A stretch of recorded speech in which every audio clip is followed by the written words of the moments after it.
सूरज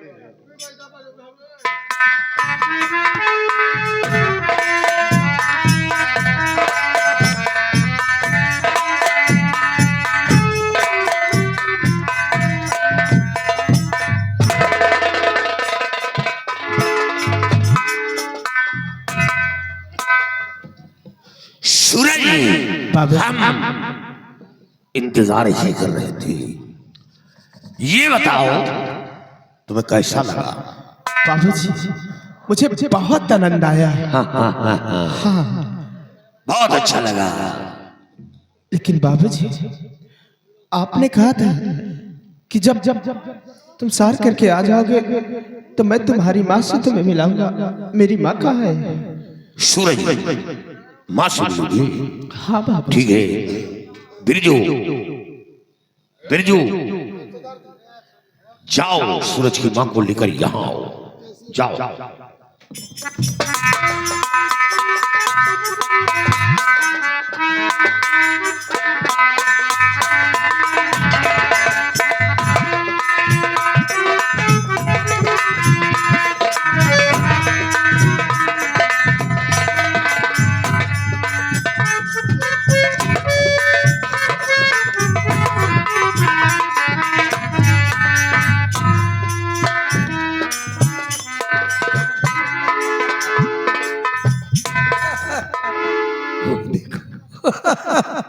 वो मेरा बेटा, मेरा बेटा।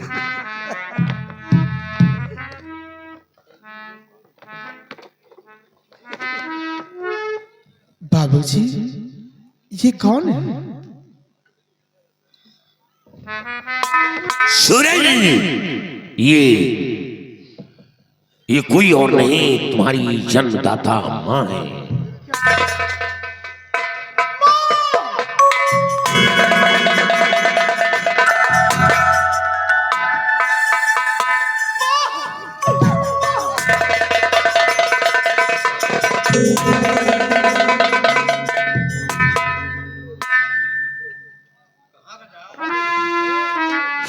फिर जाओ ले आओ यहाँ।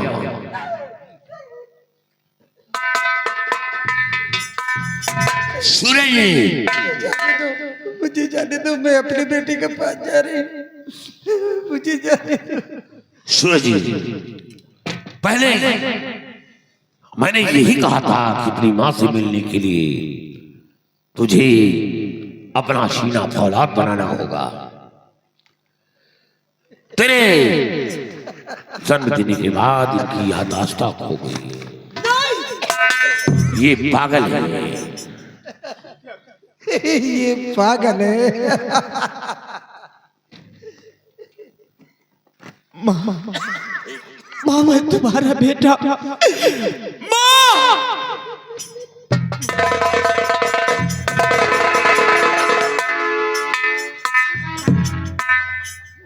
बाबूजी ये मुझे पहचान क्यों नहीं रहे? क्या हुआ?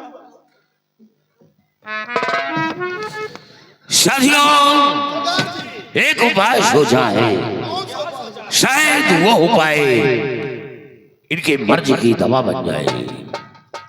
एक साथ मिलकर सूरज सूरज सूरज सूरज का शोर मचाओ, ये घाटी गूंज उठे। शायद ये आवाज इनके दिल दिमाग पर जोर पड़े, उनकी खोई हुई याददाश्त का वापस आ जाए। सूरज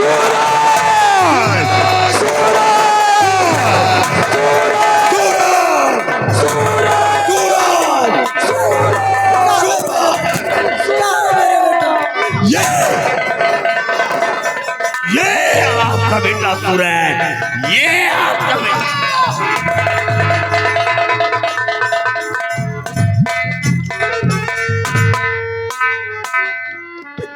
माँ बेटा तो मुझे छोड़ कर कहाँ चला गया था मेरे लाल?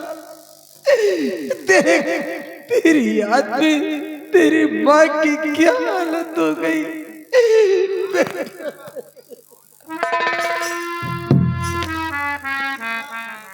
माँ लेकिन बेटा ये कौन है बेटा? कौन? माँ ये कोई और नहीं बल्कि मेरे पिताजी हैं। पिताजी? नहीं बेटा, नहीं, तेरे पिताजी तो कब के खत्म हो गए।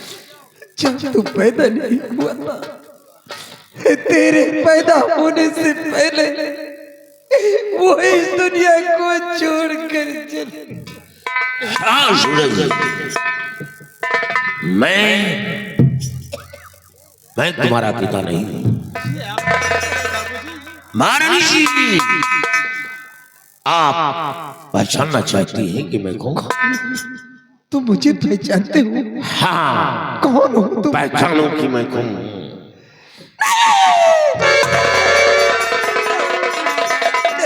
ऐसा नहीं हो सकता। तुम मेरे वफादार सेनापति अर्जुन सिंह।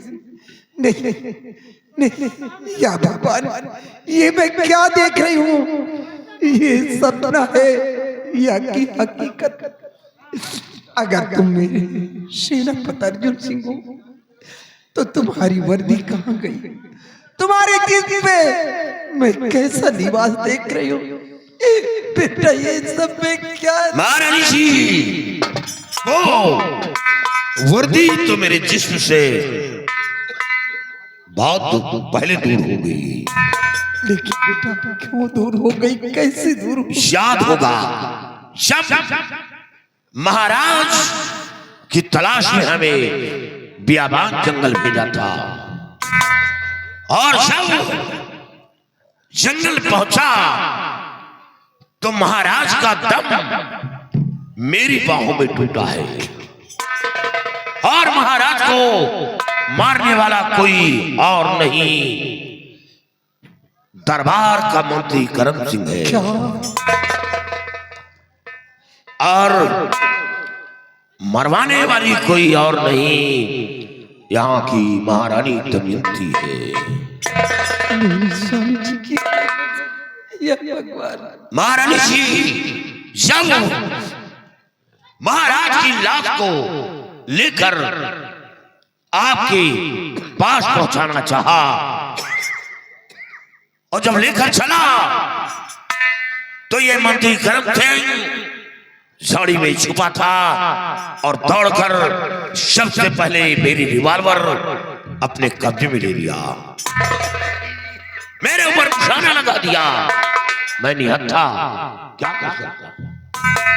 हमें गिरफ्तार करवा लिया गया। गिरफ्तार करवाने के बाद महारानी दमयंती के समक्ष पेश किया गया। महाराज के खून का इल्जाम मुझ पर लगा। महारानी दमयंती ने फांसी का हुक्म दे दिया, किसी फांसी दे दी जाए। किसी तरह फितरत की चाल चलकर वहां से भाग निकला, भागकर बीघा पहुंचा, इन्हीं डाकुओं का सहारा लिया और अपना नाम अर्जुन सिंह से बदलकर डाकू धर्म के नाम से प्रसिद्ध किया। काफी दिनों के बाद जब आपकी याद आई तो प्रेमनगर रियासत की तरफ बढ़ा और बियाबान जंगल के रास्ते से निकला। बियाबान जंगल में दो इंसान अपने चेहरे पर नकाब लगाकर आपकी इज्जत को लूटना चाहा, आपकी इज्जत को लूटना चाहा। उसी वक्त पहुंचकर आपकी इज्जत को बचाया, लेकिन आपके मुख से बेटा सूरज का शब्द आया। सोचा शायद इनकी गोद में कोई औलाद था और वो बच्चा उस दरिंदे के कब्जे में, क्योंकि वो वहां से भाग निकला था।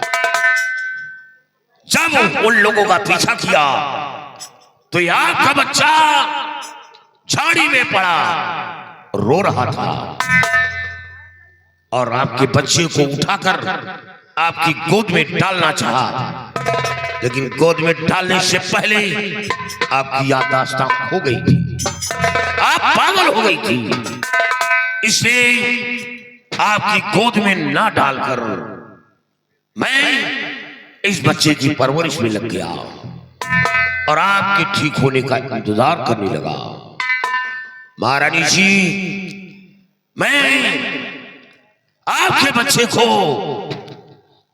अपना बेटा समझकर परवरिश किया है और ये राज छुपा कर रखा कि ये बात सूरज के कानों आवाज नहीं पहुंचनी चाहिए।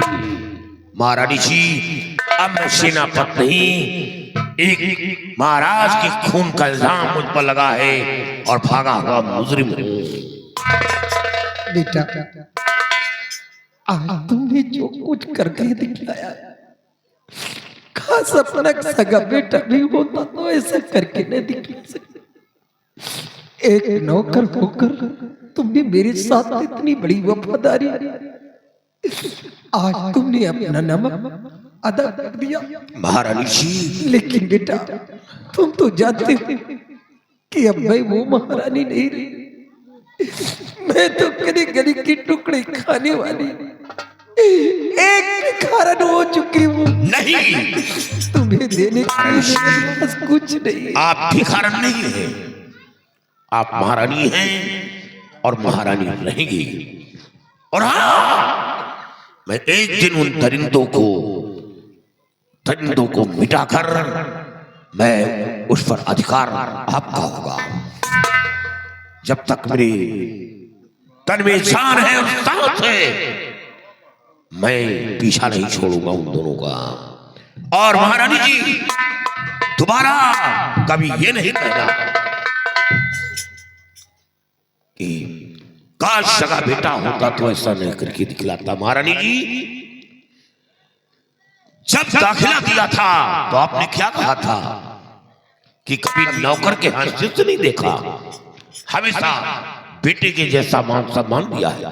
तो रक्षा कर रहा हूं तो अपनी मां की रक्षा कर रहा हूं, मां की रक्षा कर रहा हूं। अब दोबारा महारानी जी ऐसा नहीं कहना। बेटा, वाकई में तुम मेरे बेटे हो। बेटा, तुमने अपना फर्ज अदा कर दिया एक बेटे होने जो मैंने कहा था। और साथियों, चलो महारानी जी, अड्डे पर चलो और सूरज को साथ लेकर, और बहुत जल्द हम प्रेमनगर रियासत पर चढ़ाई करूंगा और मंत्री करम सिंह और महारानी दमयंती को दुनिया से पिटाकर एक दिन उस पर अधिकार कब्जा मैं जमाऊंगा और ताज और तख्त का हक आपकी बेटी का होगा। और